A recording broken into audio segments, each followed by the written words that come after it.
세러데이 쇼다운. 하나생명 e스포츠 대 KT 롤스터. What can B&K KRX bounce back? As the space was kind of talking about, just some questionable decisions around that Herald, but I still think there was good from B&K KRX. There was the play they got back in the game with. I think some of their map play and where they were putting resources made sense, even though there were definitely moments that didn't make sense. But I still think very much capable of bouncing back in this one. Now, KRX last time said we're going to ban every single jungler we can. This time it's 80 carries, apparently. So they are first pick again. 4 games in a row between these two teams where KRX has been first pick, so getting a little bit used to that. Notably though, B&K KRX for the first time banning Cassio first when they normally ban it second. Okay, they just baited me because they normally go Ori Cassio. Yeah. This time, wait for it, they went Cassio Ori. Cassio Oriana. Yeah, very crazy. It kind of goes together. And I like the 2 80 carries that are banned here by KRX from first pick because both Lucian and Jhin have pretty solid duos that you can just pick 1-2 from second pick, like Lucian Emilio, Jhin Shen. That is still available. Camille is going to get banned, so perhaps those Shen stocks go up. But we saw it ignored in the last game. And Nocturne got through, so... Yep, left open will be snapped up by Poppy too. KRX. Poppy also available, playable support or jungle. We'll see if B&K KRX lean toward that. For now, though, potentially looking at the Annie for Vikla. And, you know, Annie's always been a bit of a specialty pick for him. I know, obviously, it's been popular in general, but back when B&K KRX was succeeding last year, it was a lot of his Annie, but instead... seems like they'll just go for the Yunara. I guess Yunara Lulu is going to come through because you don't want to give over Nocturne Lulu. Yeah. And I think they were maybe concerned about that trio, that pairing coming through, especially with aiming, piloting the Yunara. Got that pentakill earlier this year and very proficient in the champion. Now, though, KRX, they banned bot laners heavily. What are you going to pick into this pairing to shut it down? Yeah, they didn't ban all of the available duos. And yeah, maybe just pick the top side of the map here.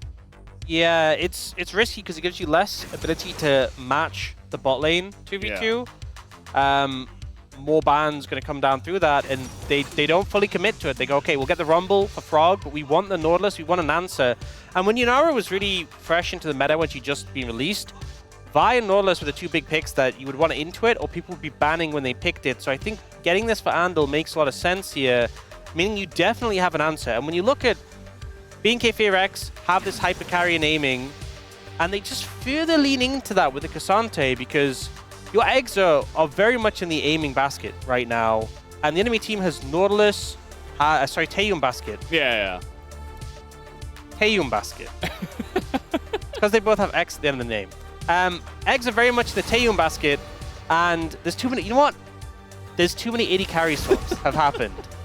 That's what I'm blaming this on. But there's the Nautilus, the Rumble, and the Nocturne to really shut Taeyun down, and they're going to ban away some of these lane bullies with the MF being taken away. Yeah, MF not a very common bot duo, so I mean, we've seen other ones like Kai'Sa not. I don't know if you really want to play Kai'Sa with Nautilus into Yunara and Lulu. Sounds like a really rough bottom lane, so I'm going to be curious to see what they do go for. Maybe something like a Sivir. Kind of running out of options here as Varus also gets banned. Yeah, I was thinking Varus could be decent in terms of the 80 carries left. That can pair up with a Nautilus. You could just take Corki, I guess. Yeah.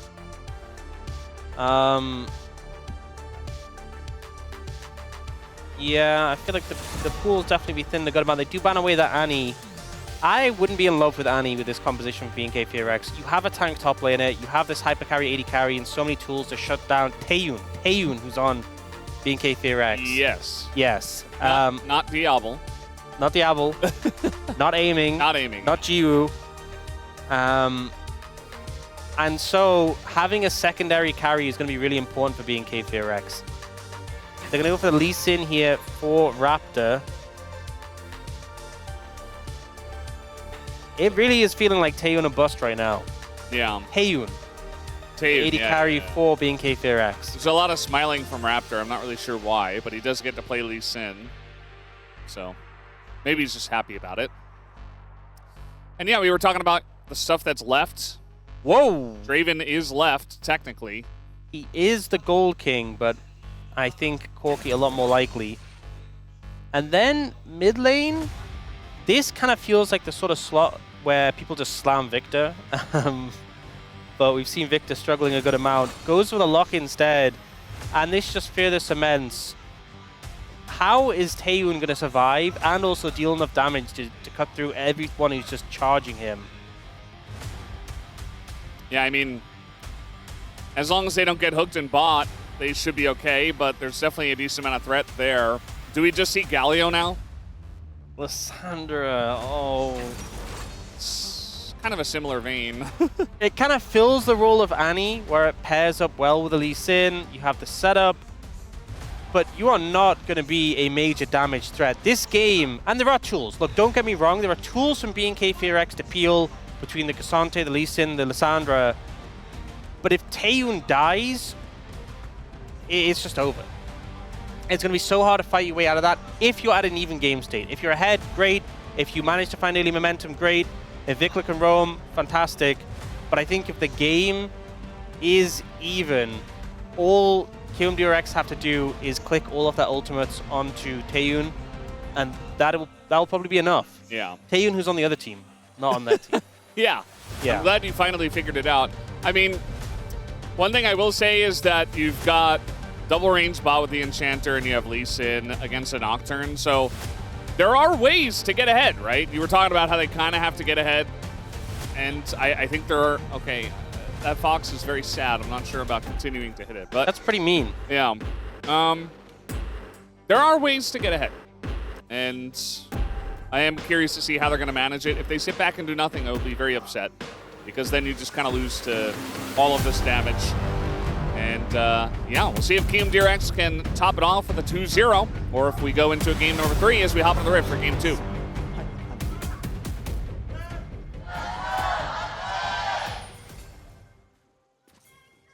미니언들이 생성되었습니다.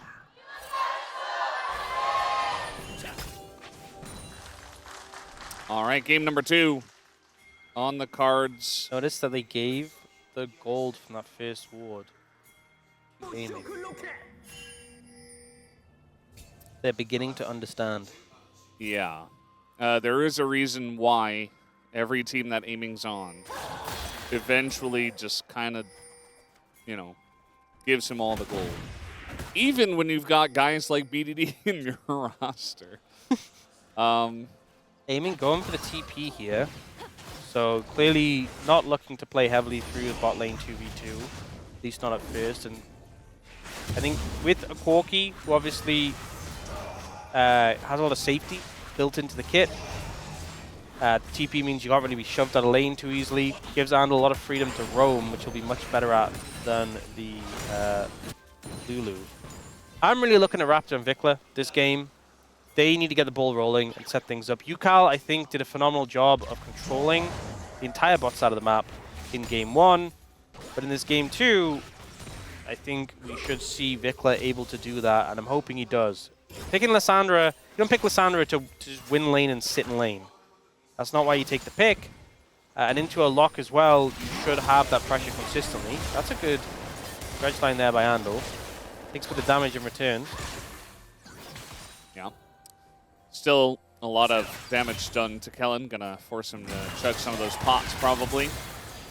This Electrocute comes out. I mean, I was saying the Galio, we see so much Galio into lock, because oftentimes the lock gets picked blind.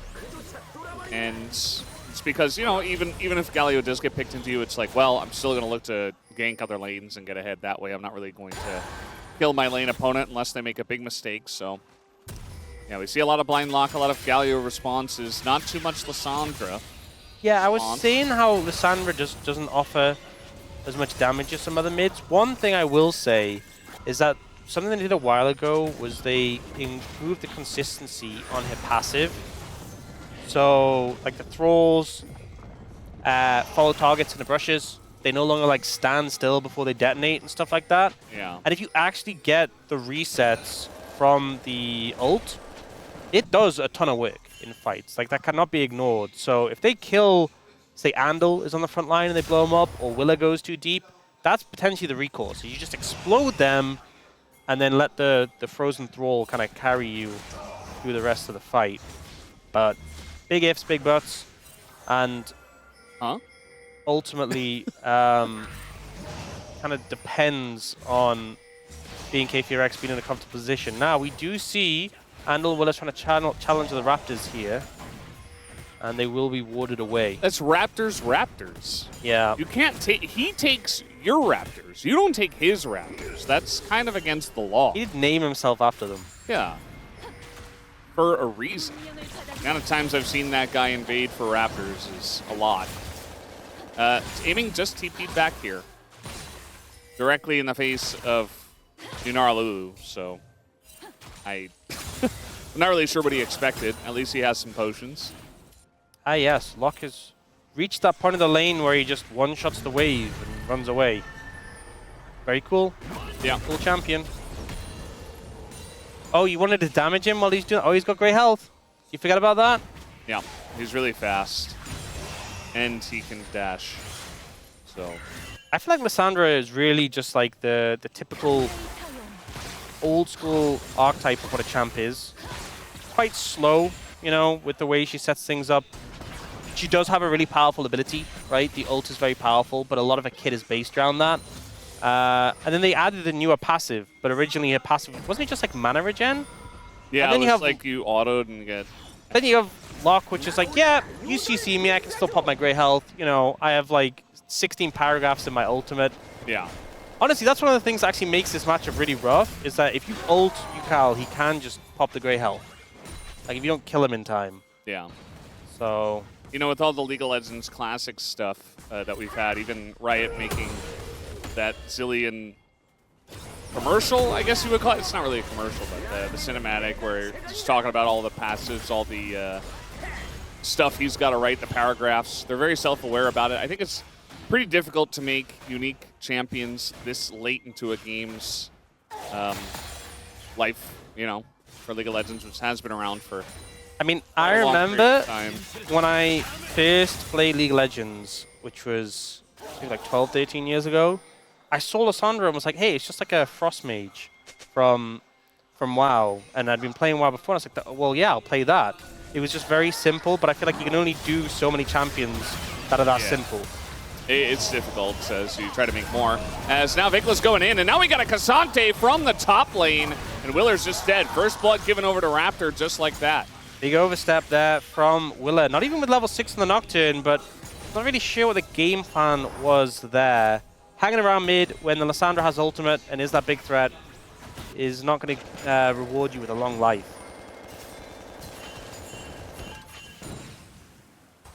You know what actually happened in that first game of Lissandra? What else? I got bodied by a Tryndamere, and I was like, oh, that's just like a warrior. I'll just play that. Tryndamere's OP. I gotta play that champ. Yeah. So they go for this engage on Lissandra, but you have to be so certain that you can take out Vikla because he's easily able to turn it around, and he still had the ult available. So even if you found a favorable engage, if you don't kill him, he just self-ults, buys time. I think that was a little bit ambitious from KRX, especially since Willa didn't even have his ult himself, and they do end up paying for it. Yeah. Lissandra, like Galio, going to be going for the Imperial Mandate here. As they're going to be pulled through the wall. Frog not in the best spot, has to flash away. Good flash. That gets him out of there. Yeah, good flash, able to disengage. Clay doesn't chase because with the equalizer still available, Frog would have just been able to pull away. A big farm lead so far for Clay has been doing well in the 1v1 matchup. We often see Rumbles will have pressure early against the Cassante and farm up gold with the first strike and just get a mountainous lead, but we've also seen it go the other way, and Clay doing a good job here. All in all, it's still a very even game, even with that first kill going over to B&K KRX. Yeah. It's just good that at least they're getting some kind of snowball rolling instead of sitting back and saying, good luck, team. Now we do have Willer starting this up. There's nobody in the bot lane, so the timing of this is very good on the backs of BNK's bots. You do have Vikla going for the Imperial Mandate, which is pretty good value for Lissandra. It works on your ult and your W, and gives insane amount of ability haste for one item, especially one that's so cheap. And if you want to spike early, it is just a phenomenal item. That extra damage, we've seen Galio abuse it quite a bit, the damage amp. Remember we used to have it, was it Evan Shroud was a support item that had that? And then they nerfed it because it was too OP. I do think that Imperial Mandate's a bit more niche in the champions. Imagine if Imperial Mandate, instead of AP, had HP and some resists. It would just be a support's dream. Yeah, that sounds way too strong. Imagine Alistair with that item. No, it's not okay. And now we just get kind of niche mids that build it. Yeah. Really just Galio and sometimes Lissandra. So.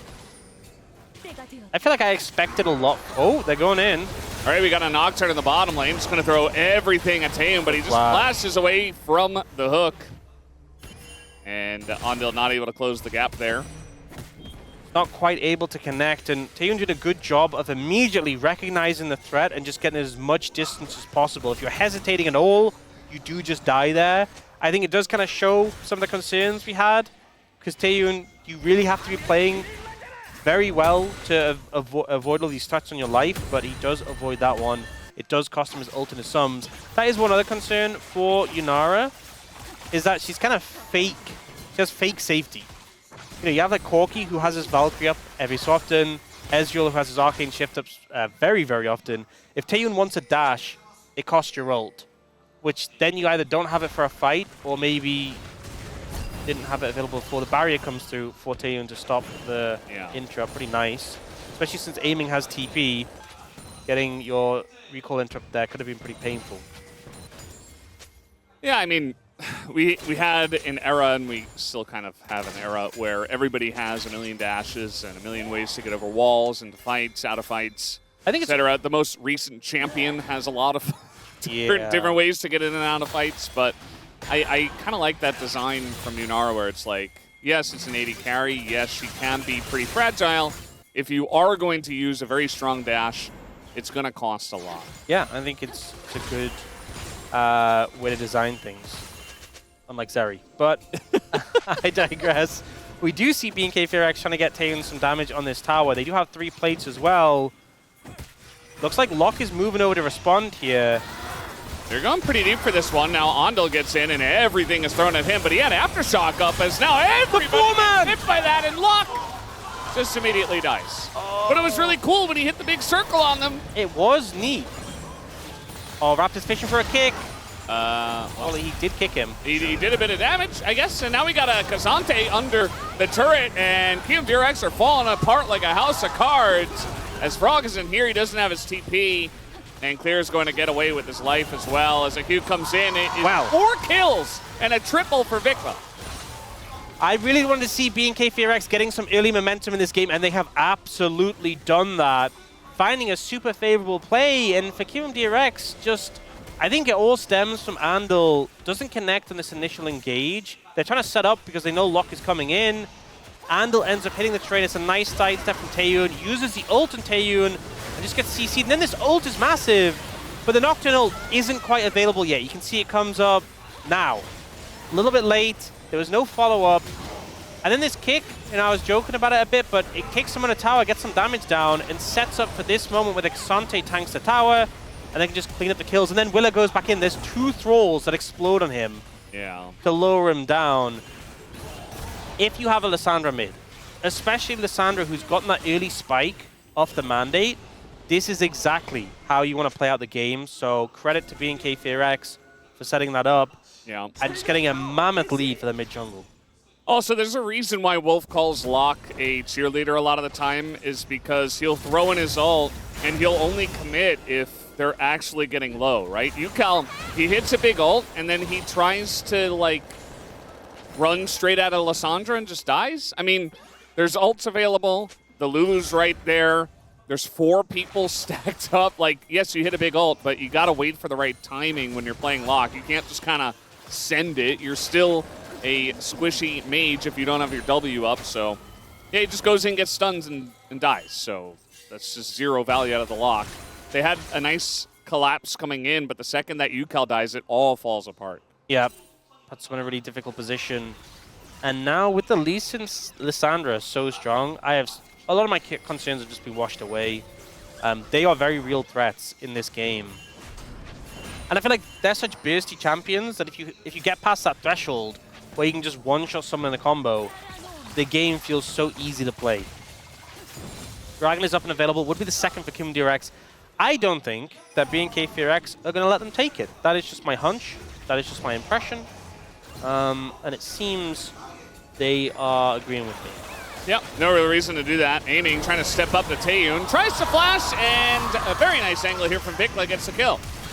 And now, once again, they got that first pick as a nice kick does go down onto UCal as he is able to flash the wall. There's no ult left available, but now you've got a Yunara who's frontlining, and that's exactly where you wanted her to be.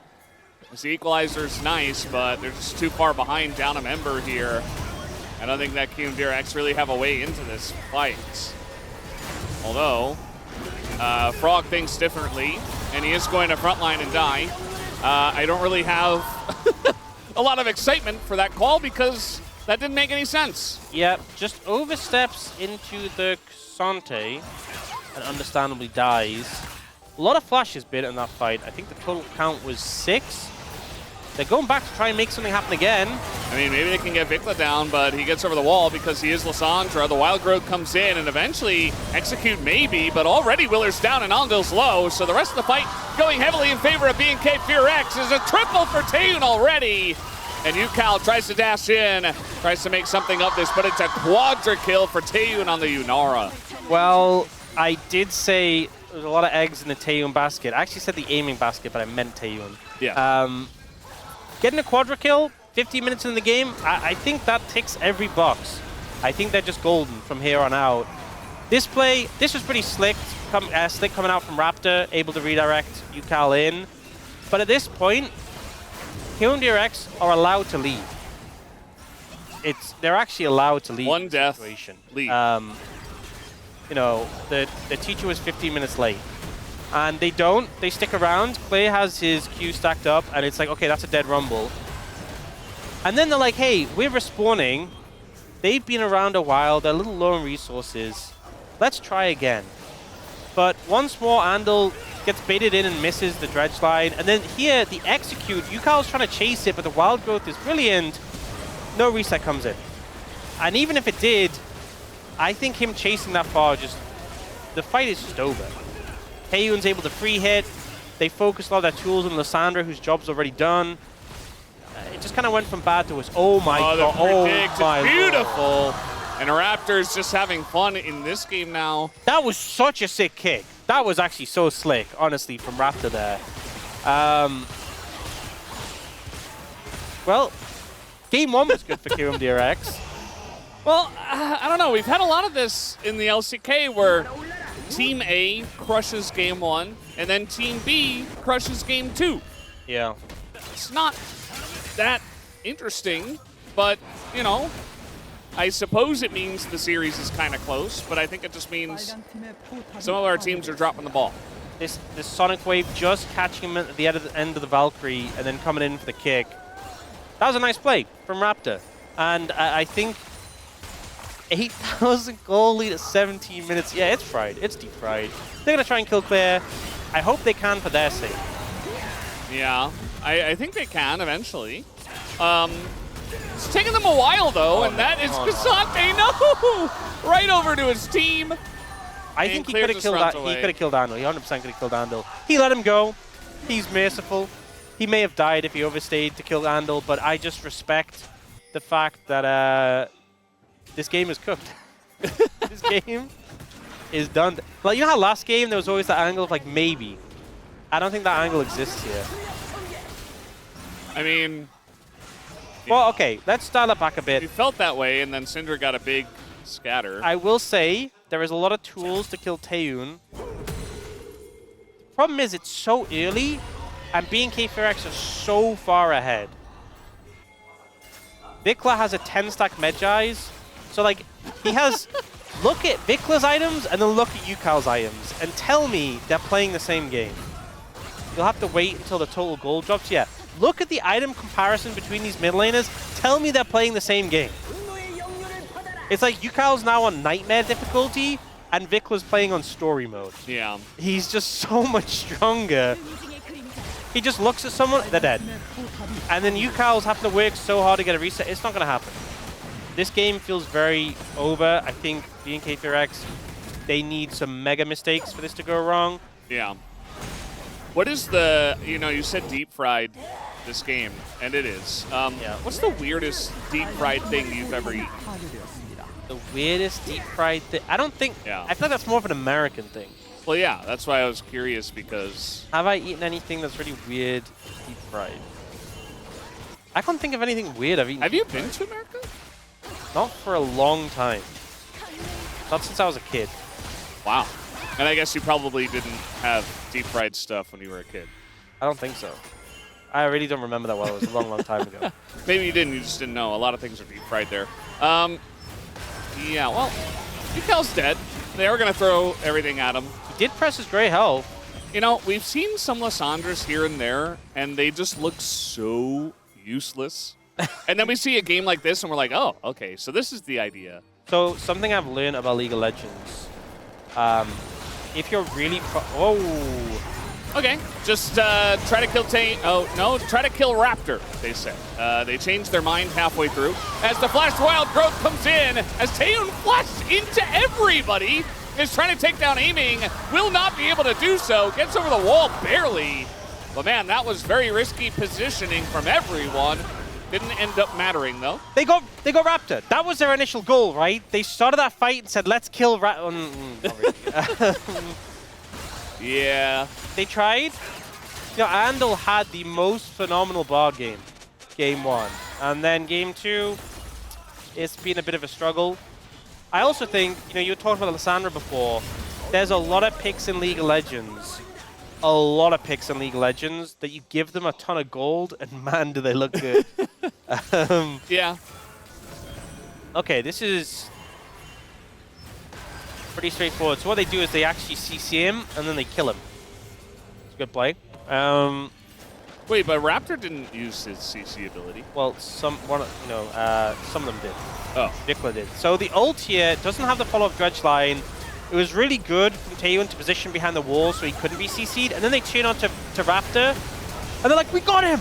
We took him down! And then Aiming is like, oh man, I need a 1v1 Taeyun. And Taeyun gets the dash back over the wall. Vikla just walks up top and just like...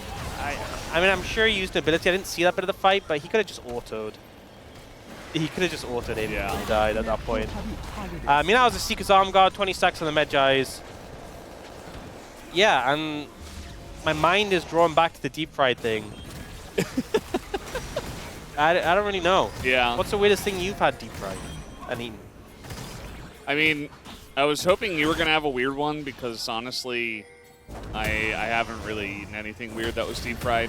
You started the conversation and you're an American. You should really have this in the bag. The thing is, America's really big, right? So different regions have different things. It's just one country.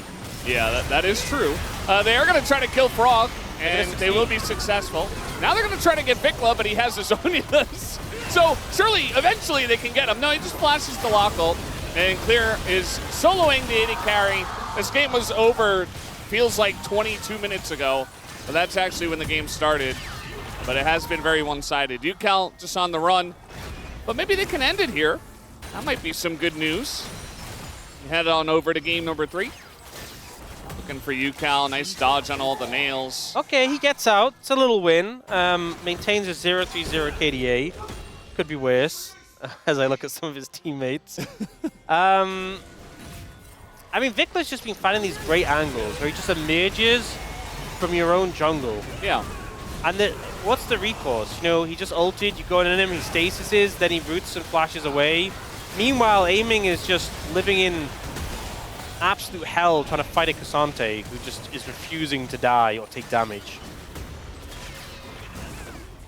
Yeah, there's not there's really not many options. Yeah. Doesn't feel great for KMDRX. 2 kills and a Mountain Dragon is what KMDRX have been able to get this game. Vikla doesn't necessarily have to do this, but he's going to try. And there you go. There's the kill. Now the rest of the team is here. He is going to go golden, but eventually he will die. It's a lot of stacks given over and gold to Amy. Yeah. But so there's still 13,000 gold behind, so you can see with Alessandra, not the most damage by herself. Even with how fed Vikla is, took quite a bit of time to take down the Rumble. Even though Vikla's very fed, I think would have been better to play with a team. Do I think that bit of gold is going to make a difference? Oh, no. Not at all. Maybe if they kill Vikla 7 more times, the game will be slightly close. Yeah. No, not really. Still be one-sided. Yeah, they need to get a lot of the other members too. Yeah. Not just Vikla. But they got the stacks, so that feels good. He got those Magi stacks off of him, but he still has 15. Yeah, so he's still sitting pretty there.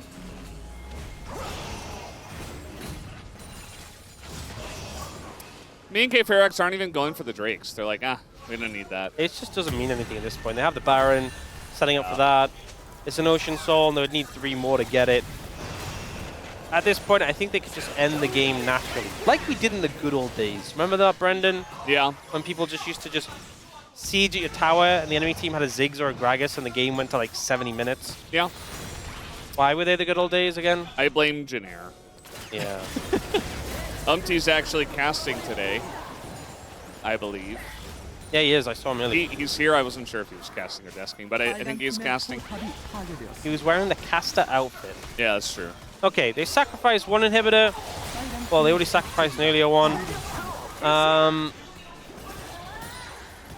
think the game's just going to end soon. And then we can talk about game 3. That's my analysis. That's really good analysis. You know, I was thinking the same thing, so I'm glad that being we're said, on the same page. KMDRX, press all your buttons on Taeyun. That is the best strategy that you can do right now. Just wait for him to step up a little bit and just go. Yeah.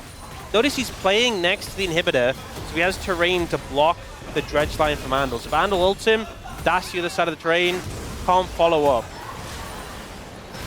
All right. Here goes Vikla. There's the ults. Just gonna ult himself under the turrets. They are not really doing this cleanly, but I still don't think it matters. Nice fear comes down on a Vikla as they're really ham-fisting this one, but a wild growth on a Taeyun. Oh, they got him. Should be enough. And I think when you're 14k gold ahead, you can just kind of do anything and win the game. And they will do exactly that. Okay. Aiming's well, like, no! I will not go down without a fight! You get your wish, Aiming. There's a fight. Yeah. GG! We got a series on our hands. Now you have about 5 to 10 minutes to kind of reevaluate and figure things out. 7.8k damage from this lock. Not super inspiring, not super convincing. B&K KRX needed to get ahead, and they absolutely did. They got first blood on Raptor, and after that took a nice fight, and the game was kind of over from there. 나 이거 나 갖고 로크 돼? 막아줄게. 로크 막아줄게. 로크 막아줄게. 나 짤뽕 썼어. 로크 막아줄게. 빨면서. 한턴 빼, 한턴 빼. 빨면서 빨면서. 들었어 나. 아, 존자 뺐어. 쌈 빠져, 쌈 빠져. 라인, 쌈 라인. 좋아, 쌈 좋아. 들어가 공 봐줄게. 필드 있어? 나 W 돼. 로크 E 있어. 로크 E 있어. 나 타워 밀게. 사람 밀어. 사람 밀어. 나 만화 없다, 이제. 괜찮아 괜찮아.